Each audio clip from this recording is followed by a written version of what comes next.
Hello students, बच्चों अब start करते हैं नेक्स्ट एग्जाम्पल नंबर 10। लास्ट वाली क्लास में बच्चों हमने एग्जाम्पल नंबर 9 तक का कर लिया था। तो देखिए ज़रा example number 10। Amit standing on a horizontal plane finds a bird flying at a distance of 200 metre from him at an elevation of 30 degree. Deepak standing on a roof of 50 meter high building finds the angle of elevation of same bird to be 45 degree. Amit and Deepak are on the opposite side of the bird. Find the distance of the bird from the Deepak. तो इसका बेटा सबसे पहले आप क्या करोगे कि एक रफ डायग्राम ड्रॉ करोगे, जैसे कि हमने आपको हर बार बताया है। तो Amit standing on a horizontal plane finds a bird flying at a distance of 200 metre. तो सबसे पहले आप क्या करोगे कि हॉरिजॉन्टल प्लेन ड्रॉ कर दो और यहाँ पर आपने ग्राउंड पे पॉइंट यहाँ पे अमित पे जूम कर लो और अमित से 200 मीटर की दूरी पर कोई बर्ड है। तो यहाँ से आप ये लाइन ऑफ साइट ड्रॉ कर लो, ये लाइन ऑफ साइट हो गई। और इस पॉइंट पर यहाँ पर बेटा ये बर्ड हो गया, बी से डिनोट कर दिया बर्ड को। और अमित से बर्ड की डिस्टेंस कितनी है, 200 मीटर है, तो ये हो जाएगा 200 मीटर। ये लाइन ऑफ साइट ऊपर की तरफ देखा है तो ये ऊपर की तरफ हमने एरो लगा दिया। और ये एलिवेशन बर्ड का कितना है, 30 डिग्री है। कितना है बेटा, 30 डिग्री। तो यहाँ तक ही ड्रॉ कर दिया। अब आगे लिखा हुआ है कि कोई दूसरा पर्सन दीपक है जो कि किसी बिल्डिंग की रूफ छत पर है, जो कि 50 मीटर हाइट की है। उसने अगर बर्ड को देखा तो एंगल ऑफ एलिवेशन 45 डिग्री है। अब मन में ये क्वेश्चन आ सकता है कि जो दीपक है वो बर्ड के इस तरफ होगा, अमित की साइड होगा या दूसरे साइड होगा। तो आगे देखो ये बेटा बात क्लियर किया हुआ है कि दोनों पर्सन अपोजिट साइड है बर्ड के। मतलब अगर ये बर्ड है तो एक तरफ अमित है और इस बर्ड के दूसरी तरफ दीपक है। तो ऑब्वियस सी बात है दीपक दूसरी तरफ होगा। तो यहाँ पे आप क्या करो बेटा कि एक ये बिल्डिंग ड्रॉ कर दो। ये बिल्डिंग हमने ड्रॉ कर दिया, बिल्डिंग को आप बी से डिनोट कर दो। और कितनी हाइट है, 50 मीटर हाइट है बिल्डिंग की। और इस बिल्डिंग से जब दीपक यहाँ पर है, मैं दीपक को डी से डिनोट कर रहा हूँ। दीपक ने अब इस बर्ड को देखा तो एंगल ऑफ एलिवेशन 45 डिग्री है। तो यहाँ से बेटा सबसे पहले तो अब आप ये कि एक वर्टिकल लाइन ड्रॉ कर देना और यहाँ से ये कि हॉरिजॉन्टल लाइन और ये लाइन ऑफ साइट और ये वाला एंगल कितना हो जाएगा, 45 डिग्री हो जाएगा। ये 50 मीटर है, ये 200 मीटर है, ये 30, ये 45। तो ये पूरा प्रोसेस हो गया। बताना है कि दीपक जो डी है और बर्ड दोनों के बीच की डिस्टेंस है कितनी। ये हो गया हमारा रफ डायग्राम। इसी को बच्चों हमने अच्छे से फेयर डायग्राम में आपके सामने देखो ड्रॉ कर दिया हुआ है। आपको दिख रहा होगा डायग्राम क्लियर तरीके से। ये अमित, ये पूरा बेटा हो गया ग्राउंड, 200 मीटर की डिस्टेंस पर ये बी का मतलब बर्ड है। इसके दूसरी तरफ एक 50 मीटर की बिल्डिंग है, 50 मीटर। यहाँ से दीपक ने देखा, एलिवेशन कितना है, 45 है। दीपक और बर्ड के बीच की डिस्टेंस हमको बतानी है। सारे डायमेंशन आपके सामने लिखे हुए हैं। तो क्वेश्चन को सॉल्व करना बच्चों स्टार्ट करते हैं। तो सबसे पहले क्या लिखोगे, गिवन। तो गिवन नंबर 1, सबसे पहले जो ए बी है अमित और बर्ड के बीच की डिस्टेंस वो कितनी है, 200 metre. Second point, angle of elevation A कितना है, 30 डिग्री। थर्ड पॉइंट, बिल्डिंग जो डीई है उसकी हाइट कितनी है, डीई कितना हो गया हमारा, 50 मीटर। दीपक का एंगल ऑफ एलिवेशन बर्ड की तरफ, एंगल ऑफ एलिवेशन डी हो गया 45 degree. To find, B D पता करना ना दीपक और बर्ड के बीच की distance. To find B D, Deepak और बर्ड के बीच की डिस्टेंस। अब अगला स्टेप आ जाएगा बच्चों सॉल्यूशन। सॉल्व कैसे करते हैं, तो देखिए बच्चों सबसे पहले आप क्या करोगे, ट्रिगो यूज़ करके ये बी सी पता कर लो। BC जब पता चल जाएगी बेटा तो ये CF देखो 50 मीटर होगा, DE 50 है तो CF भी कितना होगा, 50। ठीक, तो CF ये 50 को माइनस कर दोगे ना, इस टोटल BC में से CF को माइनस कर दो तो ये BF आ जाएगा।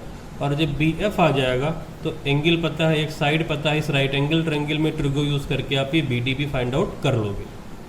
तो सबसे पहले हम लिखते हैं in right angle triangle A B C, in right angle triangle A B C क्या लिखें बच्चों? सबसे पहले आपको लिखना होगा सामने की साइड पता करनी है, 90 के सामने की साइड पता है तो हमको परपेंडिकुलर चाहिए, हाइपोटेन्यूज गिवन है तो परपेंडिकुलर और हाइपोटेन्यूज में रिलेशन किसका होगा? साइन का। तो आप क्या लिखोगे? साइन 30 लिखोगे। साइन 30 क्या होगा? B C upon A B. कई बार बच्चों के मन में आता है सर ये साइन 30 ही क्यों लिखा, हम ऐसे क्यों नहीं पता कर रहे हैं? तो बेटा इसका जवाब होता है कि ज़रूरत किसकी है, क्योंकि देखो हमको फाइनली बी डी निकालना है। अब बी डी के लिए ना हमको जो ये ट्रायंगल बी एफ डी है बेटा, इसकी कोई ना कोई एक साइड चाहिए। तो कोई ना कोई एक साइड, कौन सी साइड हम फाइंड आउट कर सकते हैं? ये एफ बी को ट्राई कर सकते हैं फाइंड आउट करने के लिए इस राइट एंगल ट्रायंगल की हेल्प से। तो हमारे लिए ए सी यूजलेस था, तो इसलिए हमने सोचा कि एंगल के सामने की साइड जो परपेंडिकुलर है उसको फाइंड आउट कर लिया जाए तो कुछ आगे बात बन जाएगी। तो साइन 30 ये हो गया परपेंडिकुलर अपॉन हाइपोटेन्यूज। साइन 30 की बच्चों वैल्यू होती है half equal to B C, जो कि पता करना है, अपॉन ए बी हमको गिवन है बच्चों 200। यहाँ से देखो आपको बी सी मिल गया होगा, बी सी कितना आ जाएगा? 100 मीटर आ जाएगा। Implies that B C equal to 100 metre. अब बी सी 100 मीटर आ गया, एफ सी 50 होगा तो ऑब्वियस सी बात है एफ बी भी 50 हो जाएगा। तो आप यहाँ पे फाइंड आउट कर लो F B plus C F equal to B C. इन दोनों का ऐड करके बी सी आएगा। अब एफ बी सी एफ कितना है? डी ई के इक्वल, तो यहाँ पे हो जाएगा 50 और बी सी कितना है? 100। रीजन में आप मेंशन कर दो C F equal D E equal 50 metre. तो यहाँ से बच्चों एफ बी आ जाएगा 50 मीटर। अब आप right angle triangle B D F ले लो। In right angle triangle B D F, यहाँ पे आपको क्या पता करना है बेटा? 90 के सामने बी डी पता करना है और 40 के सामने का एफ बी पता है। तो एंगल के सामने की साइड परपेंडिकुलर और हाइपोटेन्यूज दोनों में रिलेशन हमको चाहिए, तो क्या यूज़ कर लिया जाए? साइन 45 तो perpendicular upon hypotenuse F B upon B D. Sine 45 कितना हो जाएगा? 1/√2 इक्वल टू एफ बी 50 है upon B D. Implies that B D आ जाएगा 50√2 मीटर। तो अभी बी डी आ गया बेटा 50√2 मीटर। तो फाइनल आंसर कितना आ गया? Distance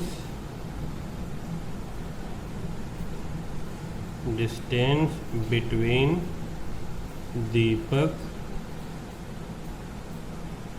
and bird is 50√2 metre. ये आंसर आ गया। अब इसके बाद बच्चों देखते हैं अगला एग्जाम्पल नंबर 11। अगला एग्जाम्पल है बच्चों 11 और ये बहुत ही ज़्यादा इंपॉर्टेंट है, मोस्ट इंपॉर्टेंट एग्जाम्पल है एक्चुअली ये। If the angle of elevation of a cloud from a point h metre above a lake is alpha and the angle of depression of its reflection in the lake is beta.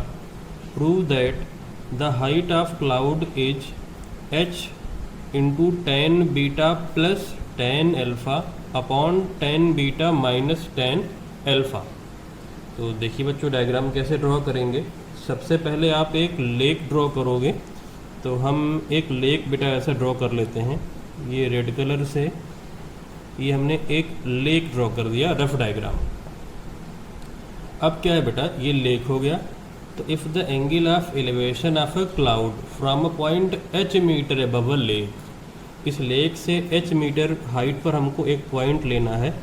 तो हमने एक point बेटा P ले लिया जो कि इस lake से h मीटर की हाइट पर है। इस पॉइंट से बेटा क्लाउड को देखा तो एंगल ऑफ एलिवेशन कितना आ रहा है। If the angle of elevation of a cloud from point h metre above a lake is alpha. यहाँ से हमने अगर क्लाउड को देखा तो एंगल ऑफ एलिवेशन अल्फ़ा आ रहा है। तो क्लाउड कहीं ऊपर होगा। तो मान लो यहाँ पे क्लाउड है, आप इसको ऐसे देख रहे हो, ये लाइन ऑफ साइट हो गई आपकी। तो ये लाइन ऑफ साइट हो गई और यहाँ पे क्या हो गया, ये हमारा बेटा सी मतलब क्लाउड हो गया। हमने देखा तो एंगल ऑफ एलिवेशन कितना आया, अल्फ़ा आया। तो एक हॉरिजॉन्टल सी लाइन यहाँ पे ड्रॉ कर देते हैं, ये इस तरीके से ऐसा। ये एंगल ऑफ एलिवेशन कितना है, अल्फ़ा है। अब बोल रहा है बेटा कि इस क्लाउड का इस पानी के अंदर, लेक के अंदर ना यहाँ पर कहीं पर इमेज बनेगा। आपको पता होना चाहिए बेटा कि जो लेक होता है ना, जो पानी होता है, वो एज ए प्लेन मिरर काम करेगा, प्लेन मिरर की तरह से काम करेगा।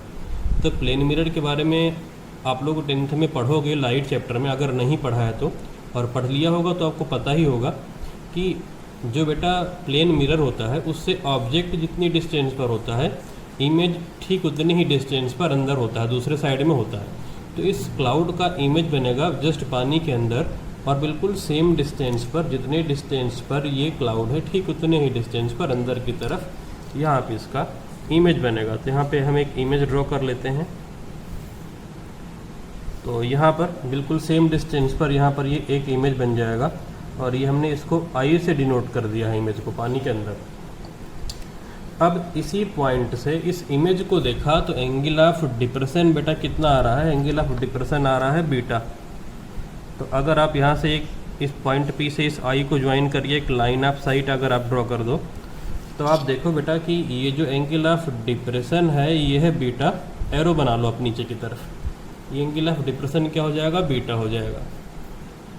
ठीक है, यहाँ तक सारी कहानी क्लियर है यहाँ तक। अच्छा, अब आगे प्रूफ करना है कि height of cloud is this. अब फिर मन में समस्या आती है कि height of cloud but from where, इस पॉइंट P से जहाँ से हम ऑब्जर्व कर रहे हैं कि लेक से या इमेज से, कहाँ से।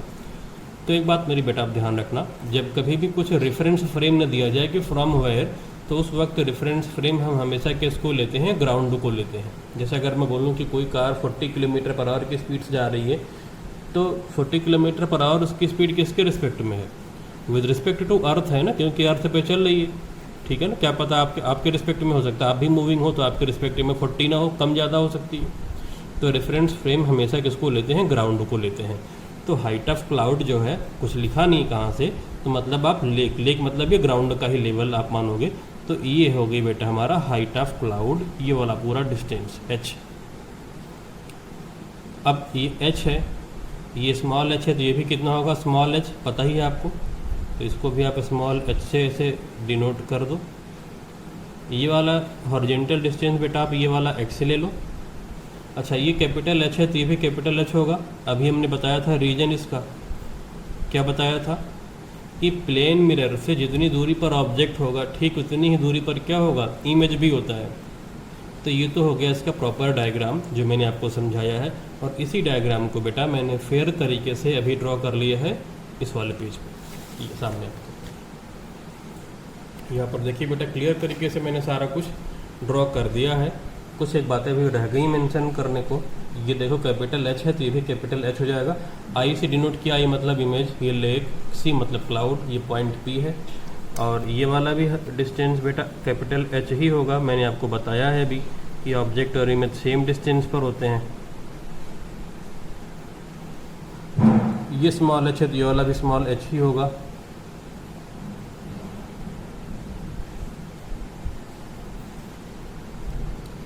तो अब स्टार्ट करते हैं बेटा इसको हम प्रूफ करना। तो पहले तो डायग्राम के बारे में आप इन्फॉर्मेशन दे दोगे, जो यहाँ पे आपने डायग्राम ड्रॉ किया है इसके बारे में आप सबसे पहले इन्फॉर्मेशन दे दो यहाँ पे।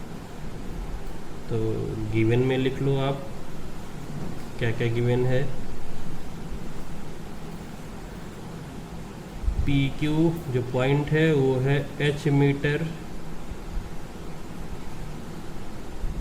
और जो ये क्यू आर है, Q R is a lake, Q R एक लेक है। तीसरा पॉइंट है बेटा angle P equal to alpha है। फोर्थ पॉइंट एंगल P, और यहाँ पे आप लिख दो एलिवेशन की तरफ वाला जो एंगल है वो अल्फा है, और angle P equal to beta, ये डिप्रेशन वाला है, डिप्रेशन। I क्या है, I is image of cloud, image of cloud C। To proof क्या करना है, हाइट ऑफ क्लाउड हमको लाना है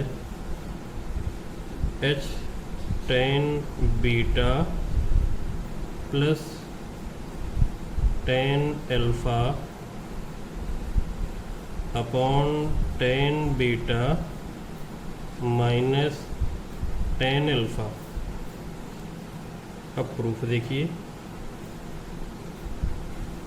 तो जो भी बातें थी उसको हमने बस लिख लिया है। अब प्रूफ कैसे करेंगे बच्चों?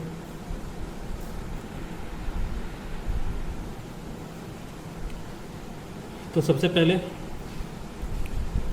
तो आप इसको मेंशन कर लो कि ये h कैसे होगा, उसके बाद आगे स्टार्ट करते हैं। तो let PC equal to x metre, let PR equal to h meter implies that RI equal to कितना हो जाएगा h मीटर, RI भी कितना हो जाएगा h मीटर। कैसे आया, ये प्लेन मिरर की तरीके से काम करेगा इसलिए हो गया। तो आप चाहते यहाँ पे लिख दो image and object will be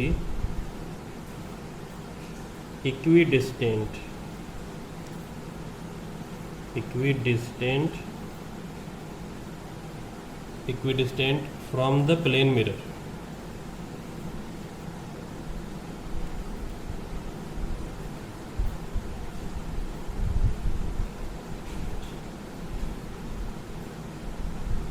ये हो गया। अच्छा, अब आप ट्रिको स्टार्ट कर लो अब यहाँ से बेटा। तो सबसे पहले तो आप देखो यहाँ पे tan बीटा दिख रहा है, tan अल्फ़ा दिख रहा है, तो कई बार बच्चों को समझ में ही नहीं आता कि सर कैसे करें इसको।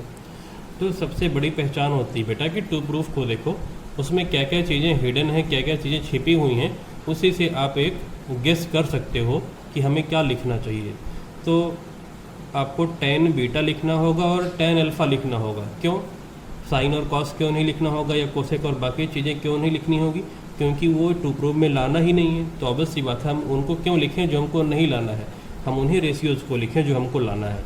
अब क्योंकि टू प्रूफ में हमको बीटा और अल्फ़ा दिख रहा है यहाँ पे, तो आप बीटा और अल्फ़ा ही लिखोगे, ऑब्वियस सी बात है tan के फॉर्म में। तो सबसे पहले आप बेटा tan अल्फ़ा के लिए देखो तो आपको लेना होगा राइट एंगल ट्रायंगल PSC। तो आप लिखो इन right angle triangle PSC tan alpha कितना हो जाएगा, परपेंडिकुलर अपॉन बेस, परपेंडिकुलर क्या है CS। अब CS देखो कितना हो जाएगा, ये कैपिटल H है, ये स्मॉल h है, तो CS कितना आ जाएगा, capital H minus small h। इसको आप यहाँ पे मेंशन कर दो तो ज़्यादा अच्छा होगा। ये कितना हो जाएगा बेटा, capital H minus small h, यहाँ से लेकर के ये यहाँ तक का डिस्टेंस पूरा, ठीक है। तो आप लिख दो यहाँ पे, अब ये हो जाएगा h minus h upon x। अच्छा, यहाँ से अगर आप x को लिखना चाहो तो x कितना हो जाएगा, h minus h upon tan alpha, इसे लिखो आप इक्वेशन 1। अब आप बेटा सेम तरीके से ना टेन बीटा लिखो, तो कौन सा ट्रायंगल लेना होगा, पी एस आई। तो in right angle triangle P S I, तो अब लिखो आप टेन बीटा।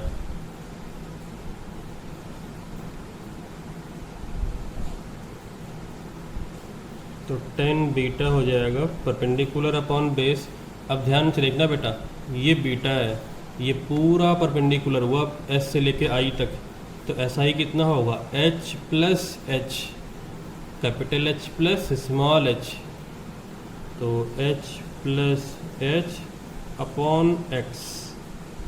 यहाँ से अगर आप x की वैल्यू लिखना चाहो तो x कितना हो जाएगा, h plus H upon tan beta, x equal to हो जाएगा बेटा h plus H upon tan beta, ये इक्वेशन 2। अब क्या करो बेटा, इक्वेशन 1 और 2 से ना x की वैल्यू को इक्वेट कर दो। क्यों करें इक्वेट, क्योंकि देखो x हमारे लिए किसी काम का नहीं है, फाइनली तो हमको h चाहिए, ये सारा कुछ चाहिए, x तो चाहिए नहीं। तो जो हमको नहीं चाहिए उसे आप क्या करो, उसे आप इक्वेट कर दो दोनों ही इक्वेशन में। तो इक्वेट कर देते हैं, x की वैल्यू को हम दोनों इक्वेशन से इक्वेट कर देते हैं बच्चों। तो from equation 1 and 2, from equation 1 and 2, h minus h upon tan alpha equal to h plus h upon tan beta. अब क्रॉस मल्टीप्लाई कर लो यहाँ पे, तो h tan beta minus small h tan beta equal to हो जाएगा capital H tan alpha plus small h tan alpha. अब capital H वाली सारी जनता एक तरफ कर लो और स्मॉल h वालों को पकड़ के राइट में कर लो, ठीक है। तो ऐसा ही कर लेते हैं।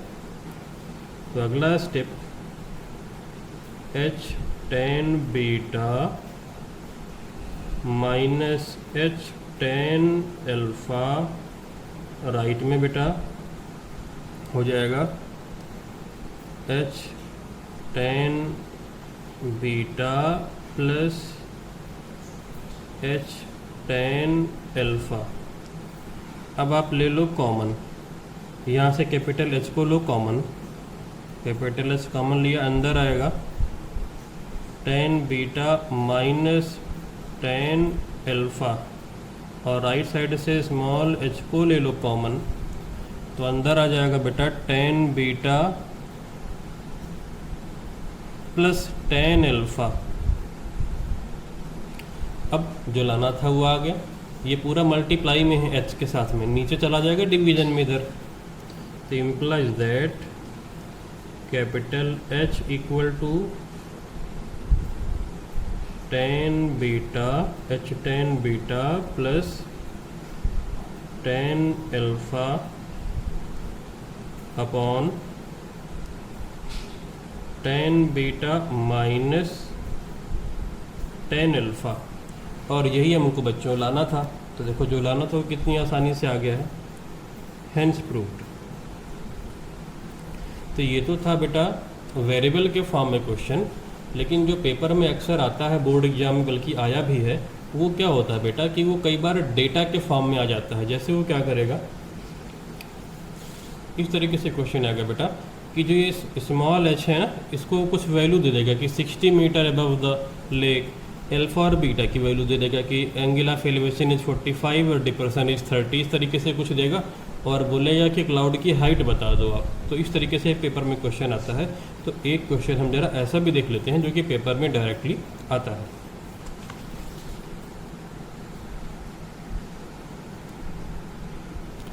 तो नेक्स्ट एग्जाम्पल है बच्चों 12th। The angle of elevation of a cloud from a point 60 metre above a lake is 30 degree and the angle of depression of the reflection of the cloud in the lake is 60 degree. Find the height of cloud. तो ये data दे करके question आया है, बिल्कुल पिछला वाला ही है बच्चों। तो इसमें मैं आपको रफ डायग्राम नहीं समझाने वाला हूँ, आपको पता है कि वही डायग्राम है। तो यहाँ पे बेटा मैंने देखो सेम डायग्राम ड्रॉ कर दिया है विद गिवन स्पेसिफिकेशन, जो यहाँ पर गिवन है उसके हिसाब से। मैं एक बार आपको जल्दी से समझा देता हूँ। ये बेटा लेक है, लेक से 60 मीटर ऊपर कोई पॉइंट P है। इस पॉइंट P से क्लाउड को देखा, C का मतलब ये क्लाउड मैंने लिखा है। तो ये एंगल ऑफ एलिवेशन 30 है, ऊपर की तरफ एरो। इस क्लाउड का पानी के अंदर इमेज बन रहा है आई। यहाँ पे आपको पता है कि जो ये RC होगा और जो RI होगा वो सेम होगा। तो अगर ये हमने क्लाउड की हाइट कैपिटल H ली है तो ये भी कैपिटल H हो जाएगा। क्योंकि ये PQ 60 है तो ये RS भी 60 होगा। अब RS अगर 60 है, टोटल हाइट कैपिटल H है, तो ये S से लेकर के C तक H-60 बचेगा। ये हॉरिजॉन्टल वाली डिस्टेंस H ले लिया है। इमेज को P से देखा तो ये line of site angle of depression है 60 डिग्री। हमको बताना बेटा कि क्लाउड की हाइट कितनी होगी, इस बार फाइंड आउट करने को बोला है। तो सारा प्रोसेस वही है, फिर भी मैं इसको करके एक बार आपको दिखाता हूँ कि करना कैसे है। तो स्टार्ट करते हैं सबसे पहले, फिर से वही गिवन से स्टार्ट कर लेंगे। तो गिवन फटाफट लिख लिया जाए बच्चों।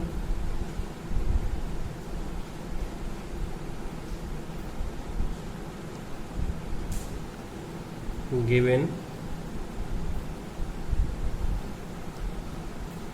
PQ equal to 60 metre, second point angle P equal to 30 degree, ये एलिवेशन वाला है, एलिवेशन।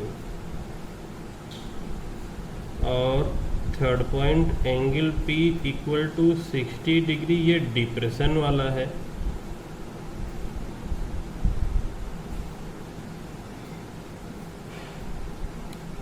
और क्या गिवन है बेटा, बस इतनी बातें गिवन है। बाकी सारे स्पेसिफिकेशन मैं नहीं लिख रहा हूँ कि यहाँ पे इमेज बन रही है, यहाँ पे, ये सारा कुछ पिछला वाला ही है। तो आपस से मैं पूरा डिटेल नहीं लिख रहा हूँ। अगला है बेटा टू फाइंड, H निकालना है ना, हाइट ऑफ क्लाउड। अब अगला स्टेप आ जाएगा सोल्यूशन। तो यहाँ से रिफ़र कर लेते हैं, एक मैंने जो रफ डायग्राम अभी समझाया था आपको बेटा, वहाँ से ज़रा डायग्राम में देख लेते हैं हम लोग। ये डायग्राम था, ये 60 गिवन है H, ऊपर का अल्फ़ा 30 है, बीटा 60 है, बाकी सारा सेम है।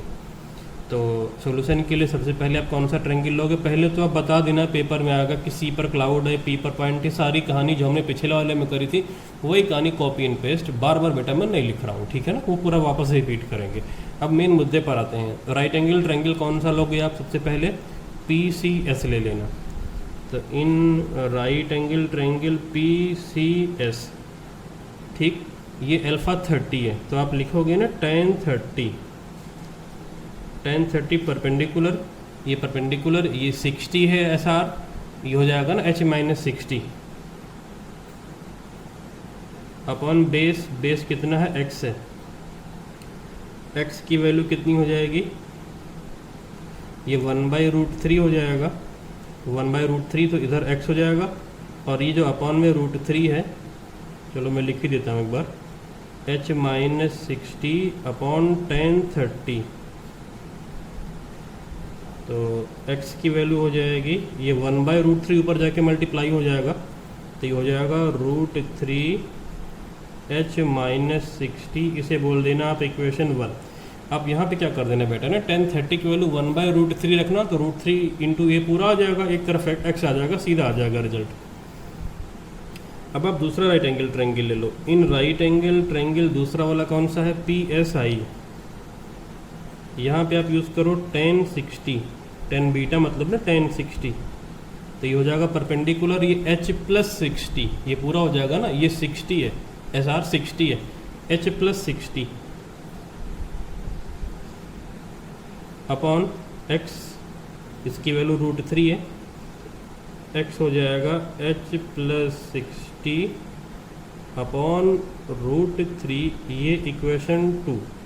अब इक्वेशन 1 और 2 से जस्ट इक्वेट कर दो, आपके सामने रिजल्ट होगा। From equation 1 and 2, from equation 1 and 2, h minus 60 into √3 equal to इस तरफ आ जाएगा h प्लस 60 अपॉन √3। ये √3 इधर ले जाके मल्टीप्लाई कर लो, तो ये हो जाएगा 3 into H minus 60 equal to h plus 60। ये 3h minus 180 equal to h plus 60। ये h इधर आके माइनस हो जाएगा, तो 3h माइनस h, ये 180 इधर जाके ऐड हो जाएगा, तो 180 plus 60 2h equal to 240, h आ जाएगा 120 मीटर। तो हाइट ऑफ क्लाउड कितनी आ जाएगी बच्चों? 120 मीटर। आप लिख दें यहाँ पे, height of cloud is 120 metre, और ये हमारा फाइनल आंसर है। तो अब ये वाला चैप्टर बच्चों यहीं पर फिनिश होता है। अब आगे देखेंगे नेक्स्ट चैप्टर।